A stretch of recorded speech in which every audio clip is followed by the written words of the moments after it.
তুমি কে আমি কে হাদি হাদি স্লোগানে আবারও উত্তাল রাজপথ। মূলত শরীফ ওসমান হাদির মৃত্যুতে আবারও উত্তাল হয়ে পড়েছে রাজপথ। এই মুহূর্তে দেখানোর চেষ্টা করছি শাহবাগ থেকে বিক্ষুব্ধ ছাত্র জনতা একটি বিশাল মিছিল নিয়ে সামনের দিকে এগিয়ে যাচ্ছেন, বাংলা মোটরের দিকে এগিয়ে যাচ্ছেন। মূলত গত 12 নভেম্বর রাজধানীর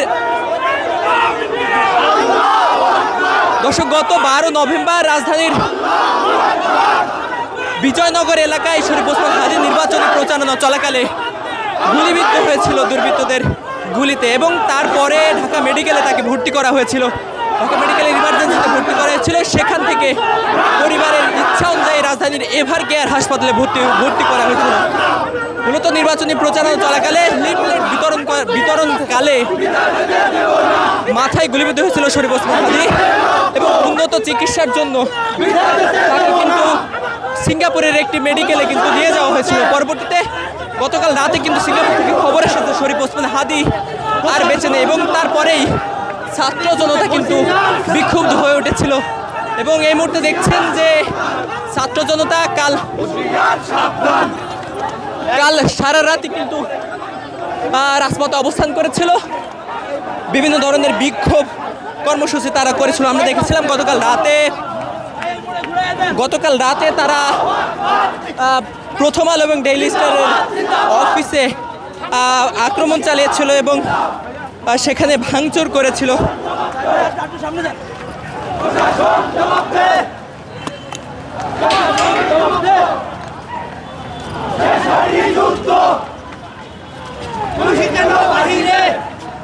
গতকাল রাতে প্রথম আলো এবং ডেইলি স্টারের স্থাপনাগুলোই আগুন দিয়েছিল এবং ভাঙচুর চালিয়েছিল বিক্ষুব্ধ ছাত্র জনতা। এবং এখন দেখছেন যে আবারও একটি বিশাল বিক্ষোভ মিছিল নিয়ে তারা কিন্তু বাংলা মোটরের দিকে এগিয়ে যাচ্ছেন বিভিন্ন ধরনের স্লোগান দিতে দিতে।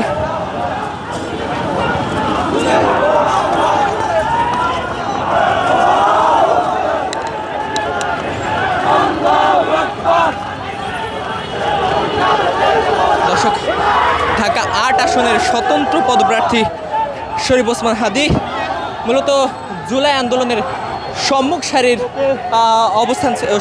অবস্থান করছেন এবং সম্মুখ সারির নেতা কিন্তু ছিলেন। এবং জুলাই আন্দোলন পরবর্তী সময়ে তিনি কিন্তু ইনকলাব মঞ্চ নামে একটি সংগঠন গড়ে তুলেছিল।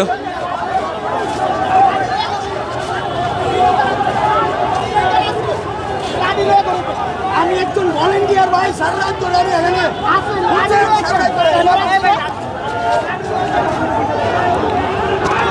এবং আমরা দেখেছি তার পরবর্তীতে বাংলাদেশের বিভিন্ন বড় বড় আন্দোলন সংগ্রামগুলোতে শরীফ ওসমান হাদি সম্মুখ সারিতে অবস্থান করছেন। এই মুহূর্তে দেখতে পাচ্ছেন বিক্ষুব্ধ ছাত্র জনতা বাংলা মোটর মোড়ে কিন্তু অবস্থান করছে। আমরা একটু কথা বলার চেষ্টা করব।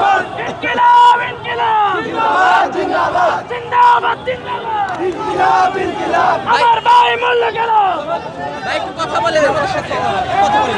আসলে মূলত কেন আপনারা এখানে এসেছেন? ভাই, গত জুলাই থেকে আমরা আন্দোলন চালিয়ে যাচ্ছি, আর আমরা এখন যারা আন্দোলন করেছি আমরা অনিরাপত্তায় ভুগতেছি।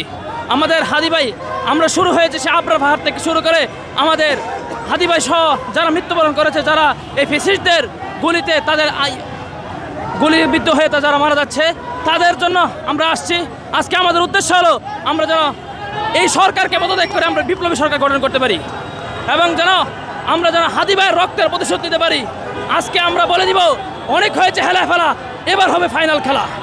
আমরা বলতে চাই যে হাদি ভাই সহ যে ভাইগণ রক্ত ঝরিয়েছে তাদের রক্তের মূল্য না দেওয়া পর্যন্ত আমরা রাজপথ ছাড়বো না।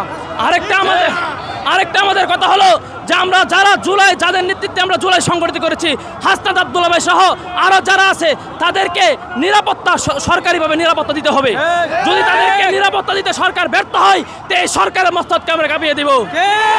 আমরা কিন্তু স্বৈরাচারের সে হাসিনার মস্তককে আমরা ভয় পাই নাই। আমরা রাজপথে ছিলাম, আবারও আমরা হাদি ভাইয়ের জন্য রাজপথে নেমে এসেছি।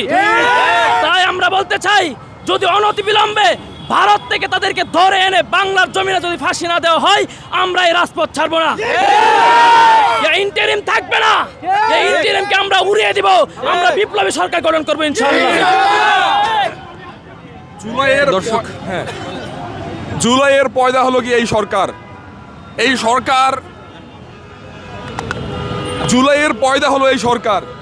এই সরকার আমরা বলবো সম্পূর্ণরূপে ব্যর্থ। ব্যর্থ কিনা ভাই?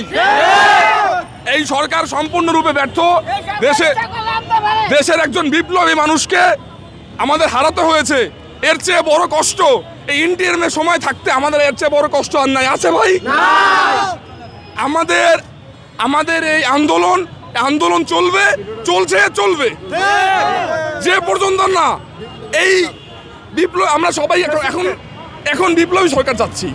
কারণ এই সরকারকে আমরা 1.5 বছর দেখেছি, তারা কোনো উন্নতি করতে পারে না। দেশের আইন শৃঙ্খলা বাহিনী ভেঙে পড়েছে। সুতরাং আমরা এই সরকারকে অনতিবিলম্বে আমরা বলবো যে আপনারা পদত্যাগ করুন। দর্শক, যেমনটি দেখছেন যে বিক্ষুব্ধ ছাত্র জনতা শাহবাগের প্রজন্ম চত্বরে অবস্থান করেছিলেন এবং পরবর্তীতে তারা কিন্তু শাহবাগ ব্লকেট কর্মসূচি পালন করেছিলেন। এখন দেখছেন যে তারা বিশাল একটি বিক্ষোভ মিছিল নিয়ে তারা কিন্তু বাংলা মঠের মোড়ে অবস্থান করছেন। আবারও দেখছেন যে আবারও কিন্তু তারা শাহবাগের দিকে ফিরে যাচ্ছেন।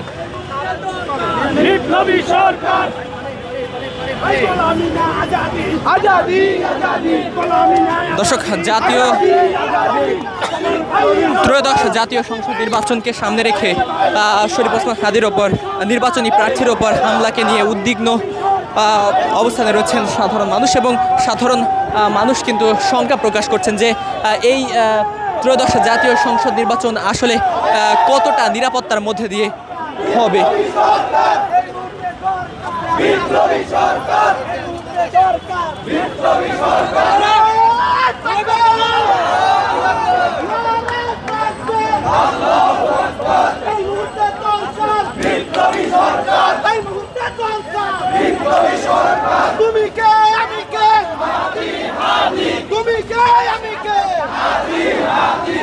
দেখছেন যে তুমি কে আমি কে, হাদি হাদি স্লোগানে উত্তাল রাজপথ।